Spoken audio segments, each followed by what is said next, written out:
Hey, it's me, MLB. Here is part 2 of I Know It's Mine. Enjoy. Seeing as you were a little over halfway in your pregnancy now, Shoto was attentive in attending to your obstetrician appointments with you, and as expected, the media blew up.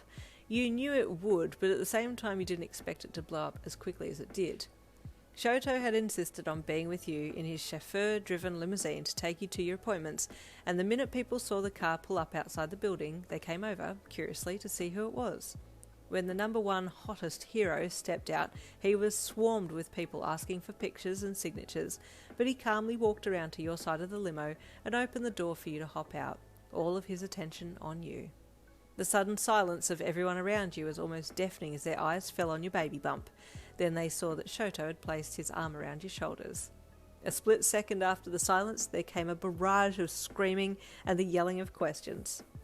Shoto ushered you over to the building doors and shielded you from the rabid fans. Then he quickly entered, and the staff there made sure to block the doors so that the people outside couldn't get in.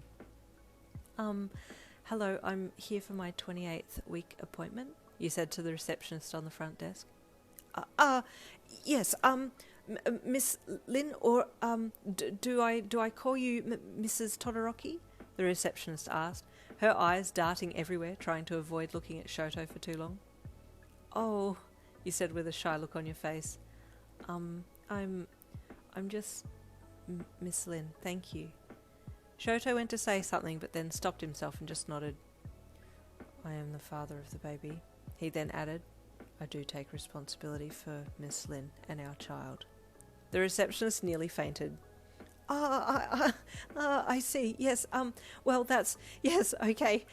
Please take a seat, and the doctor will call you in when he's ready, she said, clicking randomly on the computer and typing something in. As Shoto was helping you to take a seat, the reception phone rang, and the lady picked up and then looked up at you directly.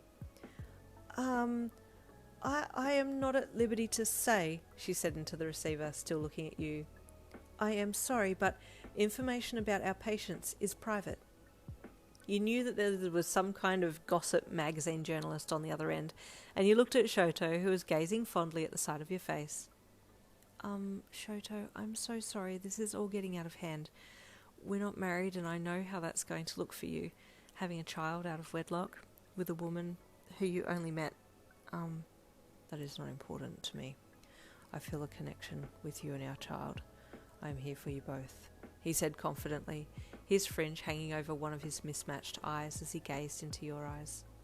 Feeling a little reassured by this, you gave him a half smile and sat back so that you could rest your back muscles.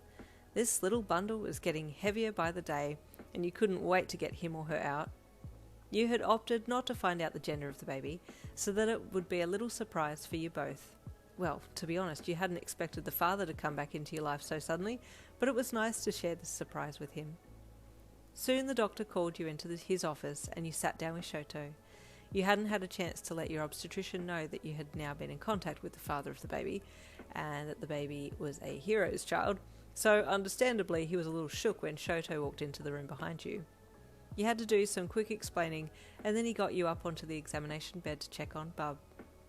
Your little one's growing well, a little too well, he said as he took his stethoscope from his ears and placed it around his neck again.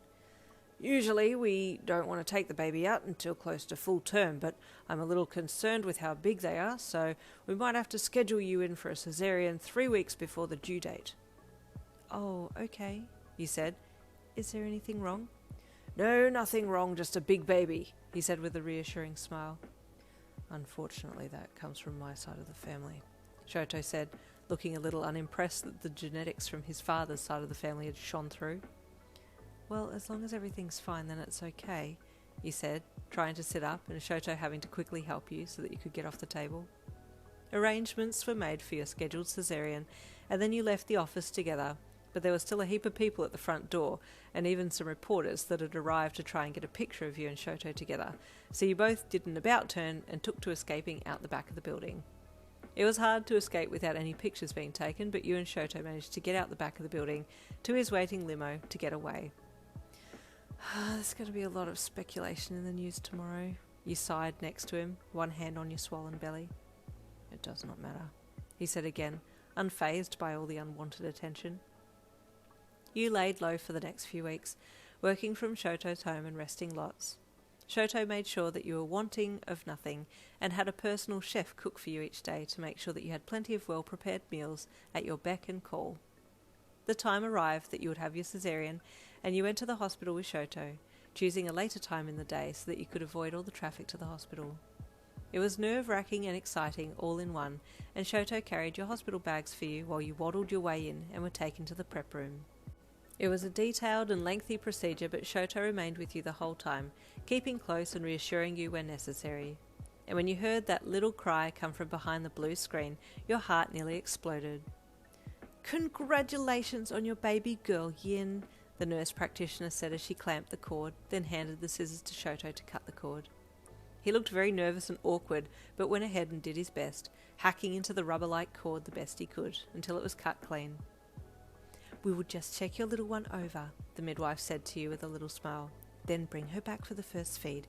Have you thought of a name for her?" You looked at Shoto, who looked a little dazed by everything. I was thinking Rui," you said to him. "I just like the R sound." He nodded. "It is a beautiful name."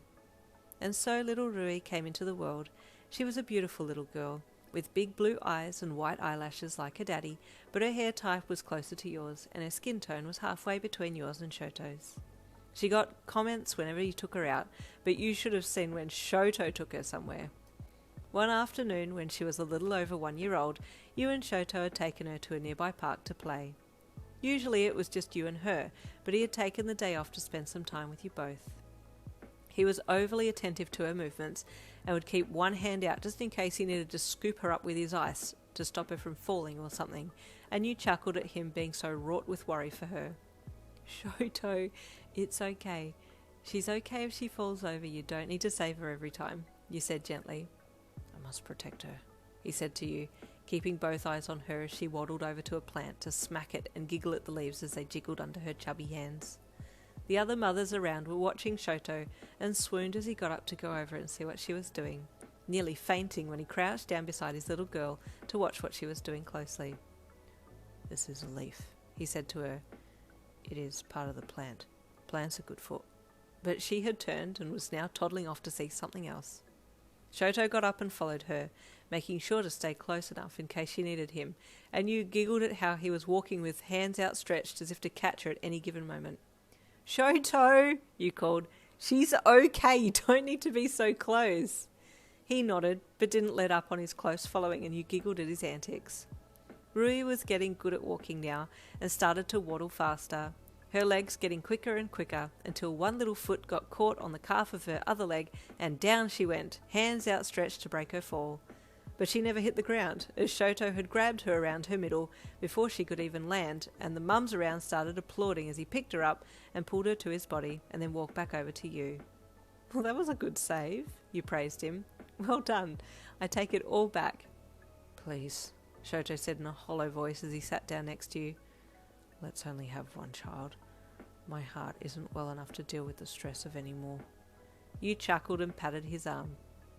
"You're an amazing father. You're doing beautifully." And there ends part 2 for I Know It's Mine. Next week is a new one-shot for a duo of Haikyuu boys, and the listener is the little sister of one of them. I'll keep it a surprise till then. See you next Wednesday.